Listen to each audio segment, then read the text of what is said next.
যে কথাটা বলতে চাই, আমাদের এই প্রিয় মাতৃভূমিটাকে সোনার বাংলায় পরিণত করতে চাই, ঠিক কিনা?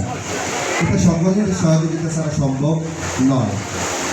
আমাদেরকে 4টা গুণ অর্জন করতে হবে, তাহলে আমরা সৎ মানুষ হতে পারবো এবং মৃত্যুর পরে যে আল্লাহ রাব্বুল আলামিন আমাদেরকে শাস্তি থেকে মুক্তি দিবেন। 4টি গুণ অর্জন করতে পারলেই আমরা দুনিয়াতেও সফলকাম হতে পারবো, পরকালেও জাহান্নামের শাস্তি থেকে মুক্তি পাবো। 4টা গুণ হচ্ছে সূরা আসরের মধ্যে আল্লাহ তাআলা বলছেন। আমি সংক্ষেপে বলছি। 1 নম্বর গুণ হচ্ছে ঈমান আনতে হবে, বিশ্বাস করতে হবে কার উপর? সৃষ্টিকর্তার উপর। আমরা যারা মুসলিম, আমরা ঈমান এনেছি আল্লাহর উপর। যারা অন্য ধর্মের আছেন তারাও বিশ্বাস করেন যে সৃষ্টিকর্তা একজন আছেন।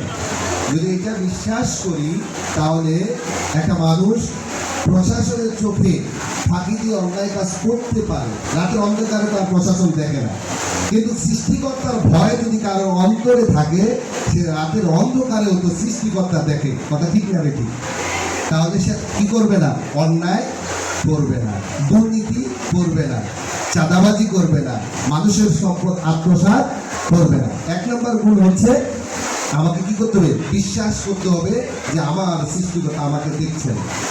2 নাম্বার, আমাকে কি করতে হবে? আমলে চলে করতে হবে, অর্থাৎ ভালো কাজ করতে হবে, মানুষের কল্যাণের কাজ করতে হবে, মানুষের উপকারের কাজ করতে হবে, মানুষের যেন উপকার হয়, কারো যেন ক্ষতি না হয়। আপনি যদি কারো ক্ষতি না করেন, উপকার করতে না পারেন, অন্ততপক্ষে কারো ক্ষতি করবেন না, তাহলে কি হবে? মানুষ নিরাপদে থাকবে। 2টা গুণ বললাম। 3 নম্বরে হচ্ছে হক কথা বলতে হবে, হকের পথে থাকতে হবে। 3টা গুণ। আমরা হক পথে থাকবো তো ইনশাআল্লাহ? আগামী প্রজন্ম, তরুণ প্রজন্ম, ছাত্রছাত্রীরা হক পথে থাকতে হবে, হক প্রতিষ্ঠার জন্য কথা বলতে হবে, ঠিক কিনা? 4 নম্বর গুণ হচ্ছে এই হক কথা বলতে গেলে বিপদ মুসিবত আসে না? নাই, সবার উপরে আসবে পরীক্ষা। এজন্য এই জায়গায় অর্থাৎ